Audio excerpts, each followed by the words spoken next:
सत्य सनातन धर्म की जय, भारत माता की जय।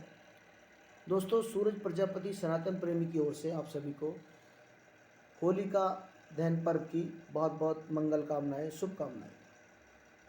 होलिका दहन पर्व के बारे में मैं छोटी सी बात आपको बताना चाहता हूँ कि हिरण्याकश्यप के पुत्र भक्त प्रहलाद हुए, जो भगवान विष्णु के नारायण के परम भक्त थे। हिरण्याकश्यप अपने आप को भगवान समझता था। वो कहता था कि सबसे बड़ा मैं हूँ, मेरी पूजा करो। लेकिन प्रहलाद कहते थे कि तुमसे बड़े भी कोई हैं, नारायण भगवान हैं, मैं उनकी पूजा करता हूँ। तो हिरण्याकश्यप अपने पुत्र से ईर्ष्या रखने लगे, उसे मारने का प्रयत्न करने लगे। उन्होंने कई बार प्रयास किया लेकिन वो असफल हुए।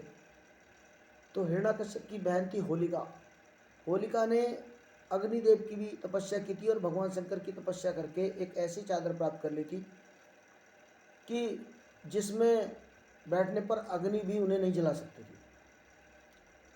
तो षड्यंत्र के तहत हिरण्याकश्यप के द्वारा लकड़ी की चिता तैयार की गई और होलिका ने कहा कि मैं प्रहलाद को गोद में लेकर बैठ जाऊंगी, तो इस तरह प्रहलाद आग में जल जाएगा और तुम्हारी जीत हो जाएगी।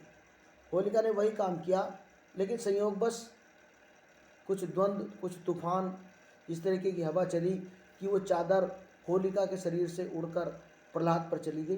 प्रहलाद की जान बच गई और होलिका जल गई। इस प्रकार होलिका दहन का पर्व बुराई पर अच्छाई के प्रतीक के रूप में मनाया जाता है।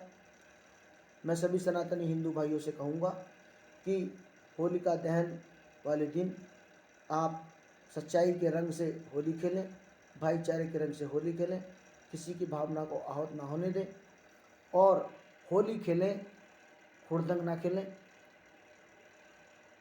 कुछ लोग होली का के पर्व पर अपने खेत की तैयार फसल की बालियों को अग्निदेव को समर्पित करके भी होलिका दहन करते हैं। गन्ने में गेहूं की बाली, जौ की बाली बांध करके उसे भूनते हैं। होलिका दहन के आग को लाकर घर में और जल को लाकर छिड़कते हैं और ऐसा लगता है कि ऐसा प्रतीत करते हैं कि जैसे घर की नेगेटिव ऊर्जा इससे दूर हो जाएगी। तो दोस्तों, सभी को मेरी एक बार फिर ओर से मंगल कामनाएं होलिका दहन की। वंदे मातरम। भारत माता की जय।